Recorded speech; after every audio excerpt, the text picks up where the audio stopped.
Salut à tous, aujourd'hui on se retrouve pour l'épisode numéro 194 de l'After Zap Image. On va débuter avec des images assez émouvantes. Je ne sais pas si vous avez regardé le match d'hier soir sur TF1 entre l'équipe de France 98, une grande majorité de l'équipe de France 98 et une reste de sélection de l'année 98, notamment avec des joueurs brésiliens de la finale. On voit cette première image avec Bicente Lizarazu en larmes après cette finale. Il a dit en plus tout simplement ils avaient vraiment envie de gagner ce match. C'est certainement la dernière fois que cette équipe de 98 aura l'occasion de jouer ensemble. Donc ils ont très bien terminé, notamment sur un très beau coup franc de Zinedine Zidane qui a rappelé le coup franc qu'il avait mis je crois à l'Euro 2004 face à l'Angleterre. But aussi de Thierry Henry, un enroulé magnifique, et un autre coup franc de Candela. Donc vraiment de très belles images émouvantes pour tous les joueurs de l'équipe de France qui se sont retrouvés. D'ailleurs on voit que pendant ce match, Fabien Barthez, gardien quand même emblématique de l'équipe de France, il a terminé sur le champ de jeu. Fabien Barthez, bon, pour les 3-4 dernières minutes, toujours avec un grand sourire qui le caractérise. Fabien Barthez. Ensuite on voit une déclaration du sélectionneur qui a mené l'équipe de France à sa seule Coupe du Monde, Aimé Jacquet, en 1998. Il nous dit: la France ira au bout, tout est mis en place et les connaissances de cette équipe me permettent de dire qu'elle a tout pour gagner. Elle peut au moins aller très facilement dans le dernier carré. S'il n'y a pas de malheur, c'est tout ce qu'on souhaite à l'équipe de France, d'aller le plus loin possible dans cette compétition qui va débuter maintenant demain. C'est demain l'ouverture de la Coupe du Monde. Je pense que l'équipe de France a vraiment de très bonnes chances d'aller loin. Maintenant, il faut vraiment se libérer. Il faut essayer vraiment aussi de trouver des automatismes, de ne rien craindre, on va dire, pendant cette Coupe du Monde. C'est sûr que tout n'est pas parfait dans cette équipe, mais il y a un potentiel offensif tellement impressionnant que je pense que ça peut effrayer quand même beaucoup de sélections. Donc j'espère que les Bleus vont aller le plus loin possible pendant cette Coupe du Monde. Ensuite, déclaration de Zidane, il nous dit: mon avenir, d'abord ma famille, parce que je ne l'ai pas vu très souvent ces 3 dernières années, et aussi l'association est là, dont il est le parrain quand on aura besoin de moi, donc il sera là pour son association.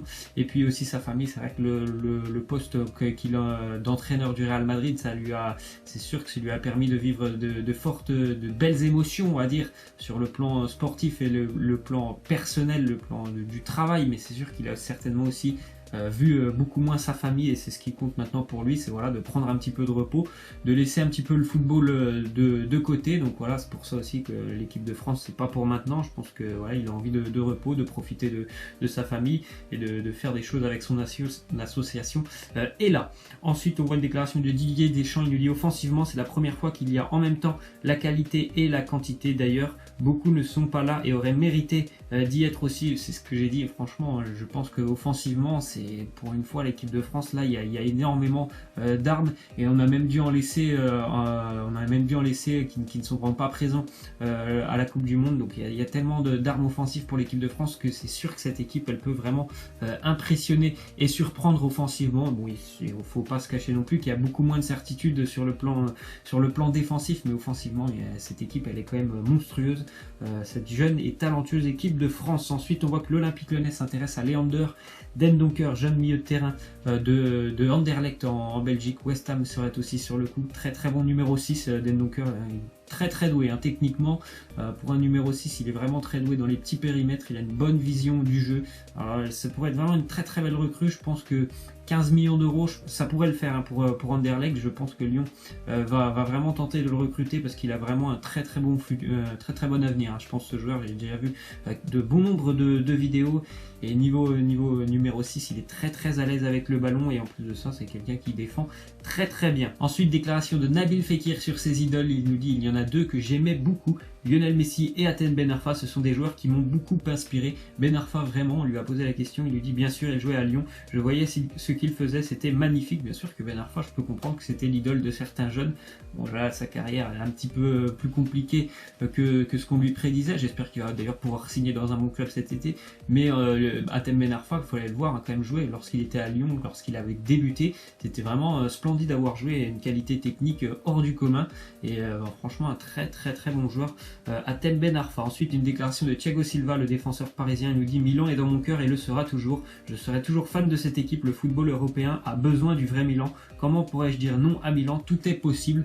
Je sais pas s'il attend un appel du Milan AC pour pouvoir le recruter. C'est vrai que le Milan, depuis qu'il y a les investisseurs chinois qui ont repris le club, il se passe beaucoup de choses en général pendant l'été et pendant le mercato. Donc on verra cet été s'ils vont activer la piste de Thiago Silva. Après, pour le Paris Saint-Germain, sincèrement, si le Milan AC vient à mettre un gros chèque pour Thiago Silva, je pense qu'il ne faut pas refuser Thiago Silva. C'est un très bon défenseur, mais il est quand même assez vieillissant. Je pense que le Paris Saint-Germain pourrait trouver mieux. Donc s'il y a un accord entre les trois parties, après il n'y a pas du tout de rumeur qui envoie Thiago Silva à Milan. C'est seulement lui qui a dit que voilà, il pourrait jamais refuser Milan. C'est un club de cœur pour lui.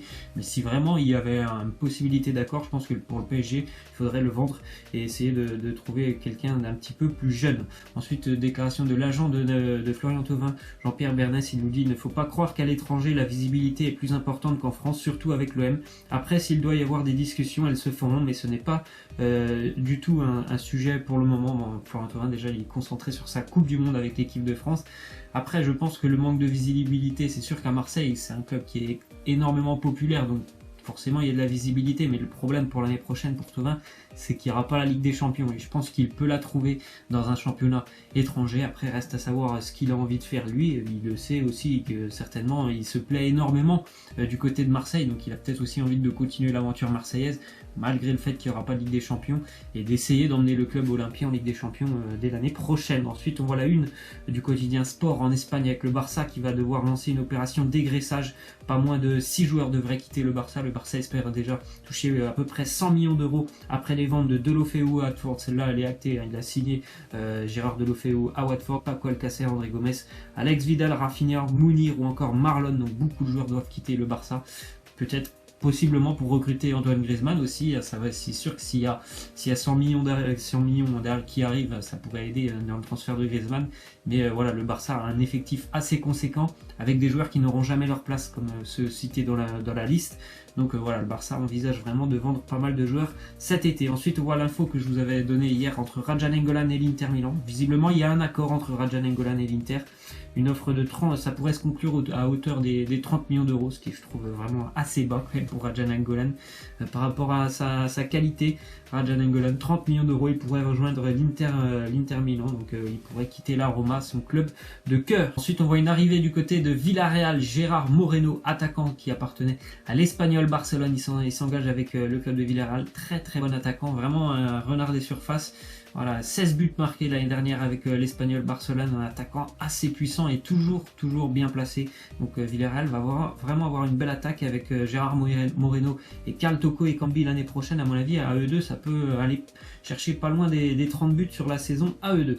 Ensuite, on voit que selon Sky Sports, Chelsea serait en discussion avec l'Atlético Madrid pour s'attacher les services de Stefan Savic, le Monténégrin. Donc après, c'est compliqué de dire que Chelsea va pouvoir le recruter, parce qu'on ne sait même pas qui sera l'entraîneur de Chelsea l'année prochaine. Donc est-ce que franchement c'est un choix d'Antonio Conte de recruter Stefan Savic, ou c'est plutôt la direction? Je ne sais pas. Après voilà, Chelsea est quand même en discussion avec Savic. Ensuite, du côté de Tottenham, on pourrait perdre Moussa Dembélé, le milieu de terrain, le numéro 6 de Tottenham. Plusieurs clubs intéressés, notamment en Italie, la Juve, le Napoli et l'Inter. Un milieu très athlétique et vraiment doué aussi avec ses pieds. Après, il y a peut-être un petit peu de difficultés, notamment à suivre quand il y a beaucoup de rythme au milieu de terrain. Quand ça va un peu vite, c'est un peu compliqué pour lui. Mais voilà, quelqu'un sur le plan athlétique et sur le plan tactique très bien, très intelligent au milieu de terrain. Donc voilà, pour lui, normalement, ça devrait être destination la Serie A et le Calcio. Ensuite, du côté d'Arsenal, l'international allemand Bernd Leno, le gardien, serait tout proche de s'engager avec les Gunners. Donc peut-être pour remplacer David Ospina. Ensuite, du côté de Leeds United, club mythique du championnat anglais qui évolue en deuxième division anglaise. Ça fait très longtemps qu'ils sont en deuxième division. Ils essayent tous les ans de remonter en première ligue, cette équipe de Leeds, qui a été vraiment un club mythique du football anglais et du football européen. Je me souviens, je crois 2001, demi-finale de Ligue des Champions. Les dirigeants seraient en train de négocier avec Marcelo Bielsa pour qu'il devienne nouvel entraîneur de Leeds. Ensuite, déclaration de Laurent Blanc, il nous dit: quand vous avez fait 3 ans à Paris, c'est usant. J'ai eu besoin de souffler, j'en suis très content car je suis quelqu'un qui s'intéresse à beaucoup de choses en dehors du football. Donc ça veut peut-être dire que voilà, après ces 3 ans de coupure en dehors du football pour Laurent Blanc, il nous dit qu'il a eu besoin de souffler, il a peut-être envie de retrouver un nouveau projet et on sait qu'il y a des rumeurs qu'il envoie du côté de Chelsea. En tout cas, d'après ce qu'il dit, Laurent Blanc, on a quand même l'impression qu'il a envie de reprendre son métier d'entraîneur. Donc pourquoi pas, hein, Chelsea, actuellement c'est la grosse rumeur.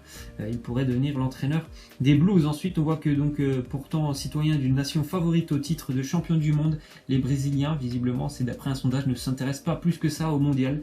53% des gens se disent ne pas intéressés par le mondial, ce qui est assez surprenant quand même pour un pays comme le Brésil, fan de football, donc c'est assez surprenant. On va terminer donc avec la question de fin. Vous voyez les 32 maillots des sélections présentes pour la Coupe du Monde. Laissez-moi votre top 2 ou top 3 comme vous voulez, des plus beaux maillots de cette Coupe du Monde. Donc pour moi déjà il y aura le maillot du Nigeria que j'aime beaucoup, le maillot aussi de l'Uruguay, puis après franchement le troisième, il y en a beaucoup qu'on peut citer, mais pourquoi pas le maillot de l'équipe de France. Laissez-moi en commentaire votre choix. Voilà, c'est la fin de cet After Zap Image, j'espère que ça vous aura plu. N'hésitez pas à lâcher des likes, à vous abonner. Moi je vous laisse et je vous dis à demain. Ciao.